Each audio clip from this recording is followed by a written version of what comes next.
I grew up to study the brain because I have a brother who has been diagnosed with the brain disorder schizophrenia. And as a sister and later as a scientist, I wanted to understand why is it that I can take my dreams, I can connect them to my reality, and I can make my dreams come true. What is it about my brother's brain and his schizophrenia that he cannot connect his dreams to a common and shared reality, so they instead become delusion? So I dedicated my career to research into the severe mental illnesses, and I moved from my home state of Indiana to Boston, where I was working in the lab of Dr. Francine Bennis in the Harvard Department of Psychiatry. And in the lab, we were asking the question, what are the biological differences between the brains of individuals who would be diagnosed as normal control as compared with the brains of individuals diagnosed with schizophrenia, schizoaffective, or bipolar disorder? So we were essentially mapping the microcircuitry of the brain, which cells are communicating with which cells, with which chemicals, and then in what quantities of those chemicals. So there was a lot of meaning in my life because I was performing this type of research during the day, but then in the evenings and on the weekends, I traveled as an advocate for NAMI, the National Alliance on Mental Illness. But on the morning of December 10, 1996, I woke up to discover that I had a brain disorder of my own. A blood vessel exploded in the left half of my brain. And in the course of 4 hours, I watched my brain completely deteriorate in its ability to process all information. On the morning of the hemorrhage, I could not walk, talk, read, write, or recall any of my life. I essentially became an infant in a woman's body. If you've ever seen a human brain, it's obvious that the two hemispheres are completely separate from one another. And I have brought for you a real human brain.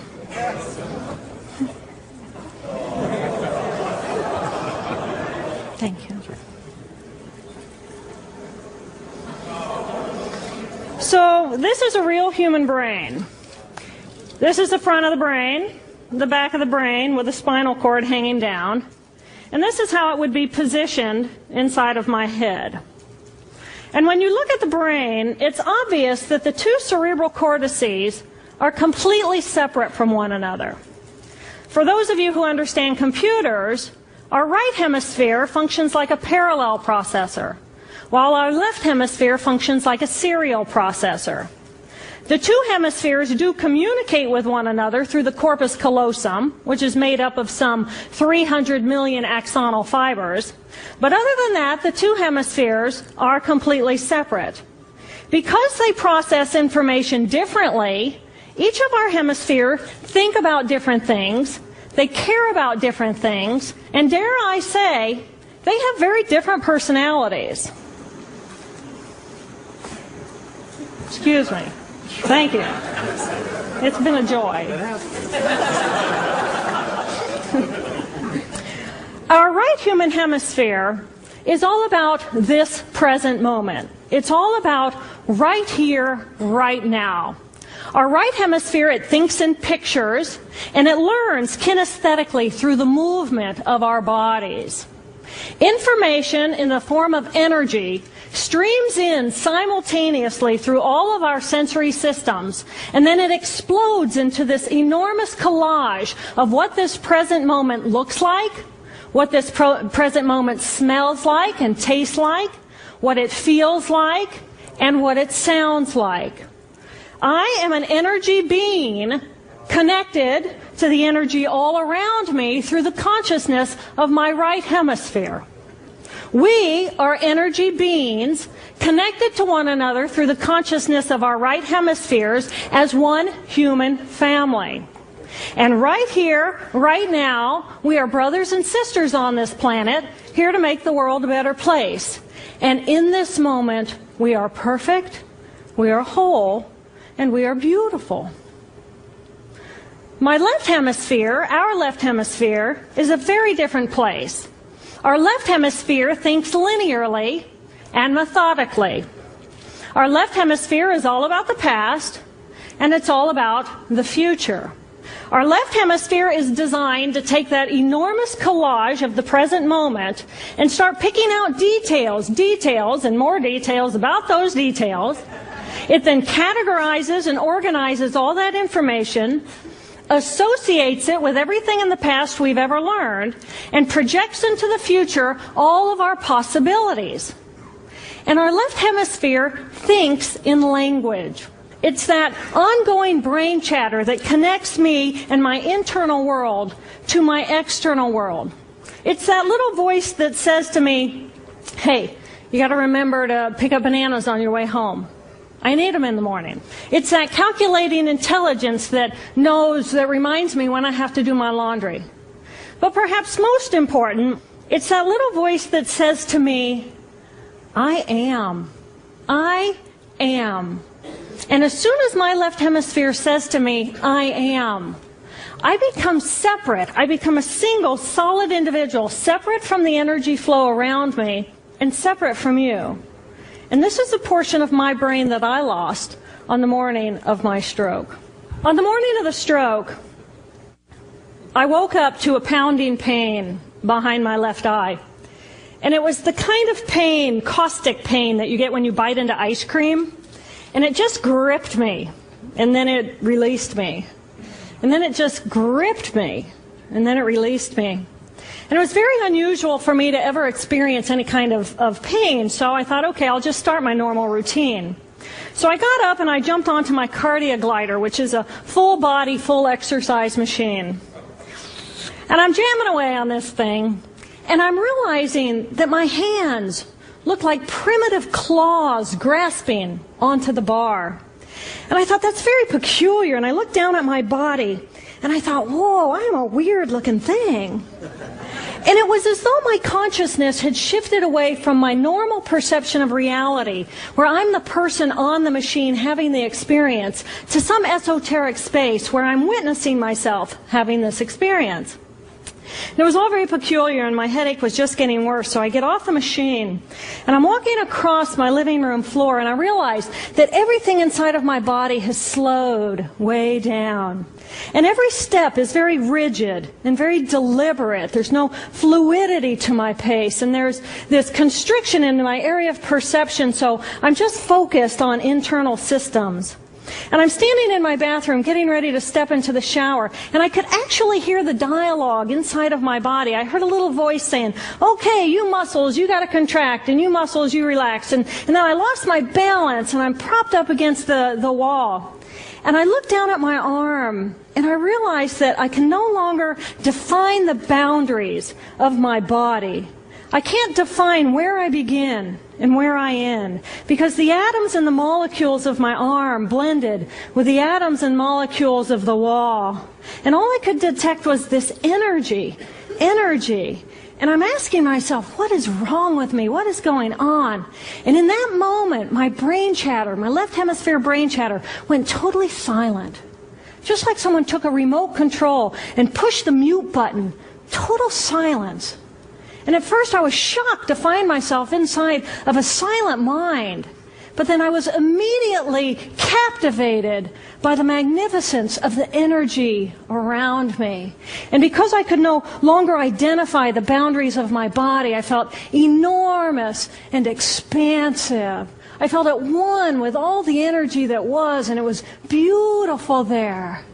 And then all of a sudden, my left hemisphere comes back online, and it says to me, hey, we got a problem, we got to get some help. Oh, I got a problem.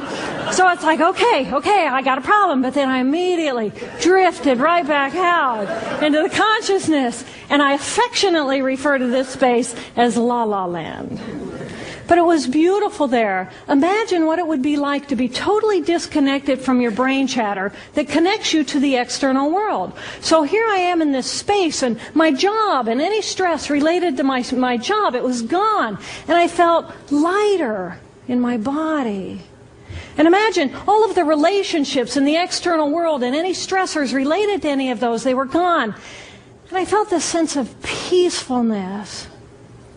And imagine what it would feel like to lose 37 years of emotional baggage. Oh, I felt euphoria. euphoria.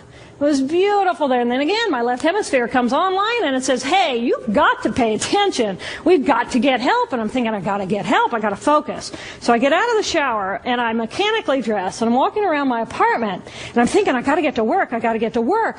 Can I drive? Can I drive? And in that moment, my right arm went totally paralyzed by my side. Then I realized, oh my gosh, I'm having a stroke. I'm having a stroke. And then the next thing my brain says to me is, wow, this is so cool. This is so cool. How many brain scientists have the opportunity to study their own brain from the inside out? And then it crosses my mind, but I'm a very busy woman. I don't have time for a stroke. It's like, okay, I can't stop the stroke from happening, so I'll do this for a week or two, and then I'll get back to my routine. Okay, so I got to call help. I got to call work. I couldn't remember the number at work. So I remembered in my office I had a business card with my number on it. So I go into my business room.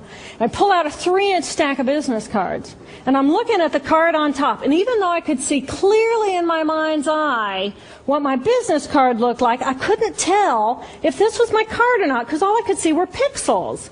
And the pixels of the words blended with the pixels of the background and the pixels of the symbols, and I just couldn't tell. And then I would wait for what I call a wave of clarity. And in that moment, I would be able to reattach to normal reality. And I could tell, that's not the card, that's not the card, that's not the card. It took me 45 minutes to get 1 inch down inside of that stack of cards. In the meantime, for 45 minutes, the hemorrhage is getting bigger in my left hemisphere. I do not understand numbers. I do not understand a telephone, but it's the only plan I have. So I take the phone pad and I put it right here. I take the business card, I put it right here, and I'm matching the shape of the squiggles on the card to the shape of the squiggles on the phone pad. But then I would drift back out into la la land and not remember if when I come back if I'd already dialed those numbers. So I had to wield my paralyzed arm like a stump and cover the numbers as I went along and push them so that as I would come back to normal reality, I'd be able to tell, yes, I've already dialed that number.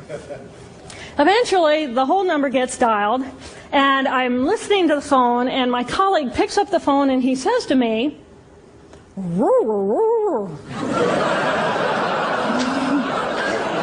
I think to myself, oh my gosh, he sounds like a golden retriever.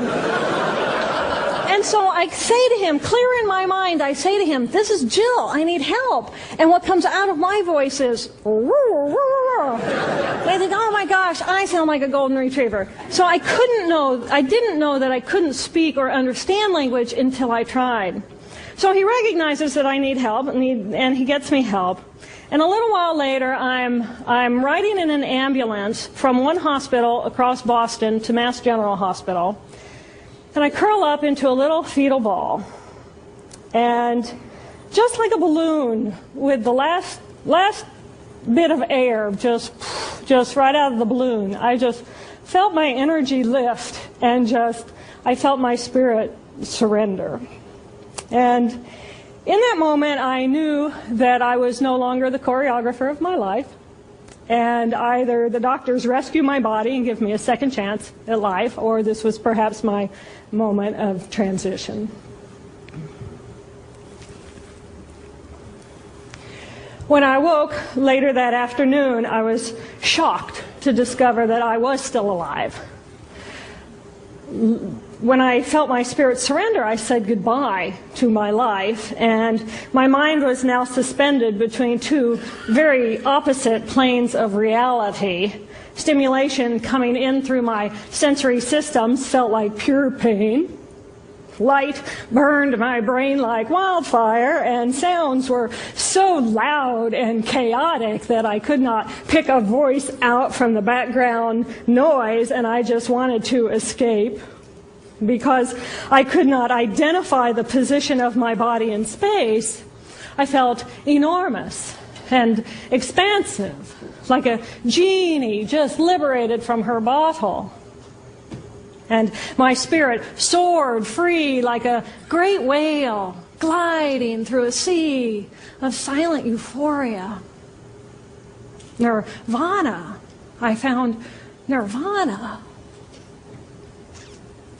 And I remember thinking there's no way I would ever be able to squeeze the enormousness of myself back inside this tiny little body.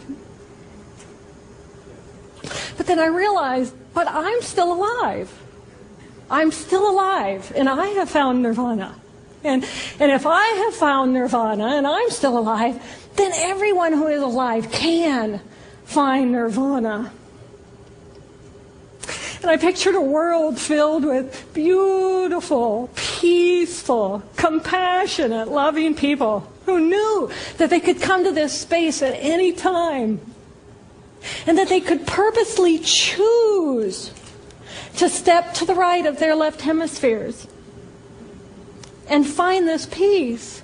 And then I realized what a tremendous gift this experience could be. What a stroke of insight this could be to how we live our lives. And it motivated me to recover. 2.5 weeks after the hemorrhage, the surgeons went in and they removed a blood clot the size of a golf ball that was pushing on my language centers. Here I am with my mama, who's a true angel in my life. It took me 8 years to completely recover. So, who are we? We are the life force power of the universe with manual dexterity and 2 cognitive minds. And we have the power to choose moment by moment who and how we want to be in the world. Right here, right now, I can step into the consciousness of my right hemisphere where I am the life force power of the universe. I am the life force power of the 50 trillion beautiful molecular geniuses that make up my form, at one with all that is.